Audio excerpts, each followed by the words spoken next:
નર્મદા કિનારે આવેલી વિશ્વની સૌથી ઊંચી પ્રતિમા સ્ટેચ્યુ ઓફ યુનિટીને જોડતા મુખ્ય માર્ગ અને વડોદરા બોડેલી ડભોઈને સાંકળતી અત્યંત મહત્વની એવી વેગા ચોકડી હાલ અંધારપટ અને તંત્રની ઉદાસીનતાનો ભોગ બની છે।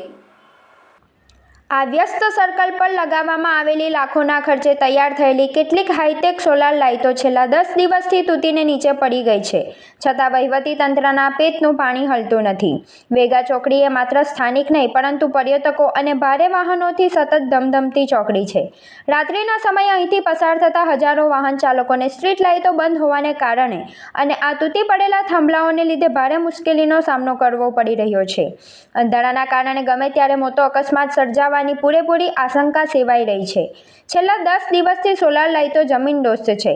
રોજના સેંકડો વાહનો અને સ્ટેટ હાઈવેના ઉચ્ચ અધિકારીઓ પણ પોતાની સરકારી ગાડીઓ લઈને અહીંથી જ પસાર થાય છે, છતાં આ કડવું સત્ય કેમ તેમની નજરે ચડતું નથી? શું તંત્ર કોઈ મોટી દુર્ઘટનાની રાહ જોઈ રહ્યું છે?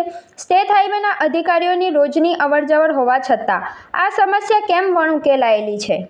સ્ટેચ્યુ ઓફ યુનિટીનો રૂટ આંતરરાષ્ટ્રીય સ્તરના પ્રવાસન સ્થળને જોડતા મુખ્ય માર્ગની આવી અવદશા પ્રવાસીઓ સામે ગુજરાતની કેવી છબી રજૂ કરે છે? જનતાના ટેક્સના પૈસાથી નખાયેલી સોલાર લાઇટો તૂટી ગઈ છે, તેનું નુકસાન કોણ ભોગવશે? હવે જોવાનું એ રહે છે કે ઊંઘતું તંત્ર આ અહેવાલ બાદ જાગશે ખરું? હવે જોવું રહ્યું કે જમીનદોસ્ત થયેલી આ સોલાર લાઇટો ક્યારે ફરીથી ઊભી કરવામાં આવે છે અને ક્યારે વાહન ચાલકોને અંધારામાંથી મુક્તિ મળે છે।